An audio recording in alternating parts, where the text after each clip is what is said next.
We are live. This is a test of the Stephen Colin Show. Welcome to the Stephen Colin Show. And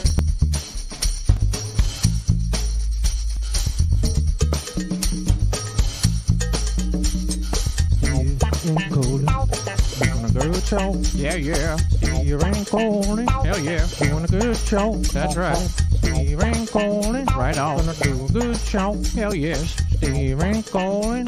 You just never know. No, you don't. yeah, That's right. Coming to you very soon, an actual show. This is just a teaser. This is going to whet your appetite. Are you wet? Yeah, yes, you are. wet. W-H-E-T. With an H. What? People don't use W-H-E-T much as a word much anymore. Yeah. At least I don't. Maybe other people do. It's like from my favorite Family Guy episode. Remember when Stewie says "Cool Whip"? He says the H. Cool Whip. Oh, Cool Whip. See, I guess in an ideal world, we'd have that clip ready at the ready because we are so on top of it. Yeah, in the real show, you will absolutely see that. Be much more professional. So I'm gonna click. How do we go to your? Let's go to your screen here. All right. So explain what this is in the background. This is I can't remember his real name, but his band name is That One Guy. He's a guy that was Warren Ellis is who I was thinking before when you said it was wrong. He was in bands for a while, and then he got kind of frustrated by the limitations of being in a band, and he decided he wanted to create his own instruments and be a one-man band. So that's what he is. He has, I think, about 4 albums out that you can find. But he used to be in a band that Steve and I would see in the mid-90s called the Fabulous Hedgehogs. What? He played bass and sang in that band, and he used to jump on. He had an upright bass, the real big ones, and he used to slap it and jump on it. And so you can kind of see where that kind of led into his creating these instruments.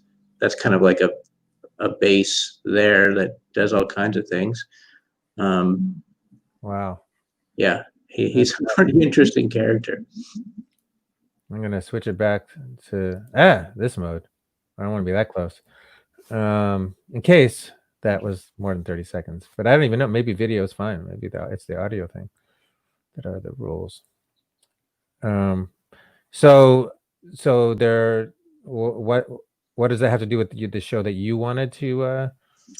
So my idea of a show was that's an example of a band, the Fabulous Hedgehogs, that we liked. I don't know if you got their CD. I got it. Pretty great. Do you have their CD? I don't. Okay. I wonder if it's available online for $800. So I got curious. I was like, this was a band that I was really into. We saw them a bunch of times. Yeah. At pretty small clubs, but they were. Remember they did the Love Boat theme? I don't know if you remember that, but that was my favorite thing.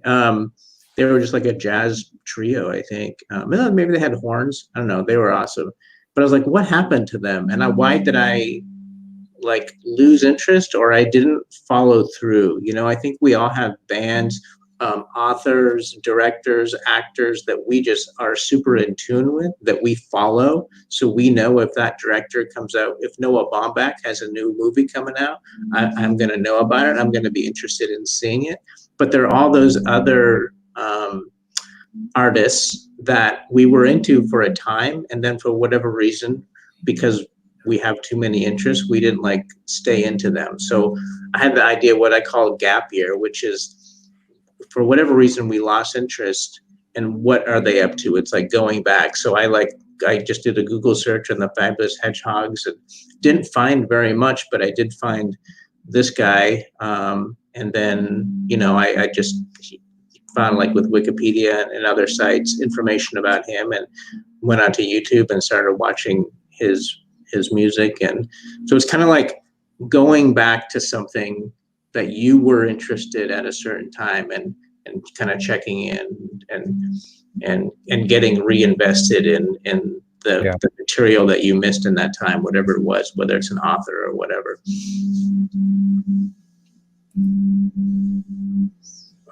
Wait. Oh, we do have a comment from someone who's watching right now on YouTube. They're excited. Some guy named Steve Goldberg is excited about the show. It's your doppelganger that has the actual same name as you. Wow, that is crazy. But it's actually just a name doppelganger. They look nothing like you, but yeah, the same name. Here, I'll show it again. See that is my Mad Men icon. There, back when Mad Men was on, they had a little app where you can create your own icon. So nice. So that's been good my callback. anyway. We could see like the creators of Mad Men. They went on to create other. I don't know off the top of my head know what, but maybe you do. But yeah, they went on to create other shows. And what were those shows? They were probably pretty interesting because Mad Men was pretty cool. They did that show on which I never saw, or Matthew Weiner did that show for that Russian show about the Russian family, expanded family that was on Amazon. What's it called? The Rosenbergs or something like that. Yes. No, yeah.